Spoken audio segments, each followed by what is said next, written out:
sa simoy at sa langit mong baghaw, may nilagang tula, awit sa paglayang minamahal.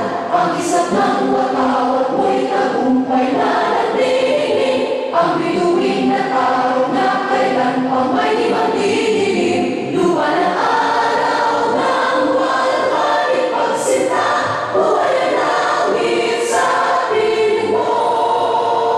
Aming ligaya ng pag may mga api, ang mamatay lang dahil sa'yo.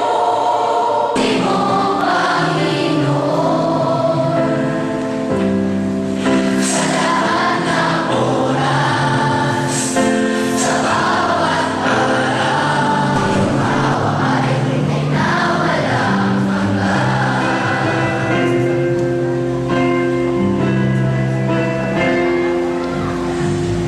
Buti-buti mo, Panginoon,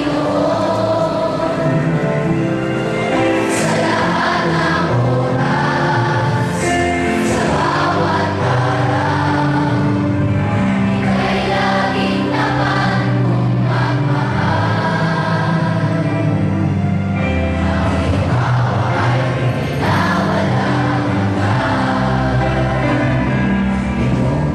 Mahal na Panginoon, buhay ng lahat ng biyaya at pagpapala, pinasasalamatan mo namin na lubos ang 6 na taong inilaki namin sa paaralang elementarya, na puno ng karanasan aming gagamit at sandata sa pagsakupa sa buhay ng amin. Salamat po sa pagkakalaog sa amin ng mga magulang at kumikilala sa mga tungkulin na kami ay pag-aralin at ihanda sa kinabukasan.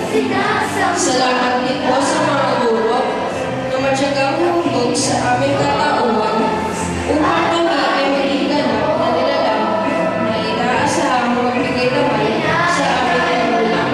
Amen. Sa araw ng aming pagtatapos, humihingi kami ng patawad sa aming maling nagawa.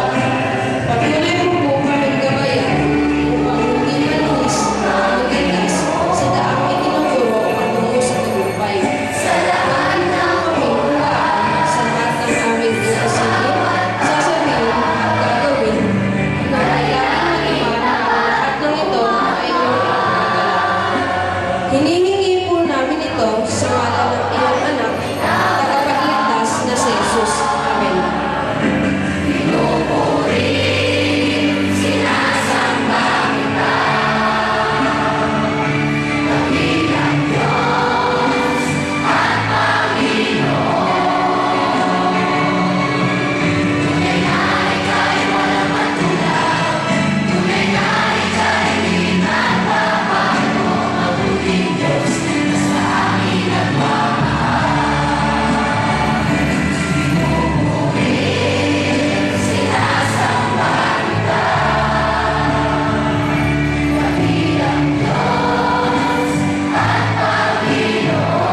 sa ating pong tagamasid Pampuro ng Timog Valenzuela, Ginang Maria Teresita Yupangan, sa mga panauhin, sa mga punong guro,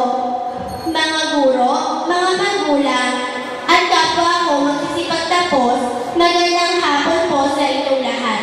Sa ngalan po ng 186 na mga bata magsisipagtapos sa araw po ito, kami po sa nagagala at nagpapasalamat sa inyong pagdalo sa isa sa pinakamahalagang araw sa bahagi ng aming buhay bilang mag-aaral.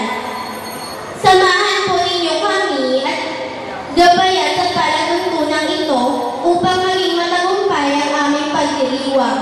Muli, maraming salamat po at magandang hapon po sa inyong lahat. Saya ng kanilang pagtatapos ng ating tagamasid Pampuro, Ginang Maria Teresita Yupangan, at patitibayin ni Dr. Flor Eliza Armayani, nakakatawan ni Dr. Benjamin Samson, tagamasid pangsangay sa anghang.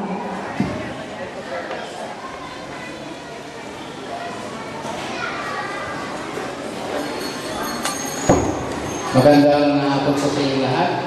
Bago ko po gampanan ang aking tungkulin sa hapon na ito, ay hayaan niyo po munang ipakilala ko sa inyo ang ating mga panauhin na siyang nagbibigay ng link sa ating tanghalan. Uunahin ko po ang mga nanunungkulan sa ating lutang na pamahalaan. Mula po sa ating barangay, ang ating pong kagawad Dani Bunyaw Ganda.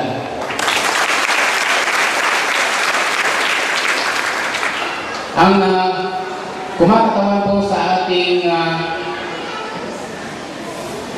tinatawan sa ikalawang distrito ng Valenzuela, dating Konsehal Lotlot Esteban.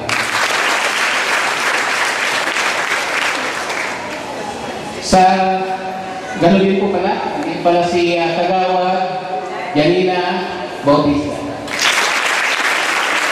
At ang dating kagawad din ng ating barangay, napakasipag na kagawad, dating kagawad Dani Alonso. Mula naman po sa DepEd family, ang